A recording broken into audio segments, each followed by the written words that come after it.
What's the secret to managing chaos in your organization? Chaos is a state of extreme confusion and disorder. It can show up at any time and anywhere. The staff, workflow, decision making, implementation, planning, product development, market shifts, or the crisis of the moment. The secret to managing chaos is this: there is no chaos. All complex adaptive systems, like your organization, have common patterns and properties beneath the apparent chaos. These patterns and properties are scale independent. That is, they look the same within a big system or within a minuscule aspect of that system. The same is true for your organization. The behavior of any complex adaptive system, be it an individual, a team, or a company, is determined by the interplay of four basic forces. When you learn to recognize each force, you can work at the underlying causes of your organization's behavior. The four forces exist in dynamic interplay. There's a drive to shape the environment or respond to the environment, and a drive to focus on the parts or focus on the whole. The first is called the producing force. This makes things produce results. Synonyms are to generate, make, and transform. Within your organization, you'll notice this force wherever there's a drive to produce results and get things done. The second is the stabilizing force. This makes things controllable. Synonyms are to regulate, administer, and systematize. Within your organization, you'll notice this force wherever there's a drive to create greater efficiencies, improve quality, or reduce liabilities. The third is the innovating force. This makes things adapt. Synonyms are to create, entrepreneur, and invent. Within your organization, this force shows up as the ability to anticipate and respond to changes in the environment. You'll notice it in entrepreneurial startups, as well as research and development and strategy. The fourth is the unifying force. This makes things respond as a whole. Synonyms are to integrate, harmonize, and coalesce. Within your organization, this force shows up as a need to create teamwork and a sound company culture. By placing a box around the four forces, we create a 2x2 matrix and visualize how each force shows up within your organization. We accomplish this by comparing the pace, slow to fast, the time frame, short view to long view, the orientation, process-oriented to results-oriented, and the approach, structured to unstructured. The producing force moves at a fast pace, takes a short view, is results-oriented, and follows a structured approach. Within your organization, you'll spot this force anytime the focus is on making the sale, completing the code, and getting the work accomplished. The stabilizing force moves at a slower pace, takes a short view, is process-oriented, and follows a structured approach. Within your organization, this force shows up as the ability to systematize the work being performed. The innovating force shows up as the ability to anticipate and respond to changes in the environment. Like the producing force, it has a high drive to shape the environment and is results-oriented, but it takes a long view and operates in an unstructured way.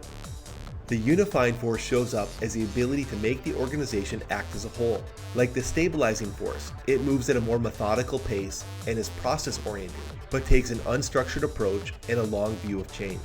So the four forces are producing, stabilizing, innovating, and unifying. Remember these words: P.S. I love you, and you'll remember the four fundamental forces.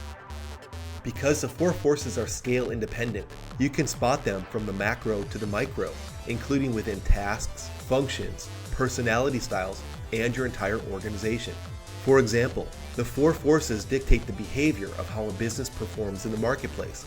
Here's a post-revenue startup. It requires a very high innovating force to disrupt the market and a producing force to drive sales. Compare this to a senior citizen's home. This needs a very high stabilizing force to make sure the processes and regimes are followed, and a high unifying force to help newcomers feel like they're part of a community. As you dive deeper into an organization, you'll see the same four forces at work. Research and development requires a high innovating force. Sales needs a high producing force.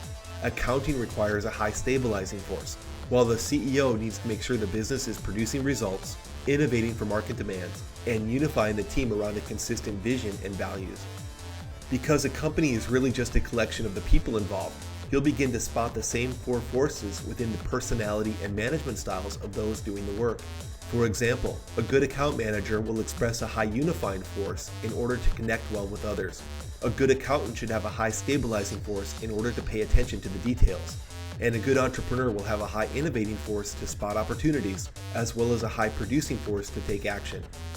Even work tasks themselves can be understood through the four forces. For example, the product development process needs good throughput, producing force, attention to detail, stabilizing force, and good teamwork, unifying force. The strategy process needs good creativity, innovating force.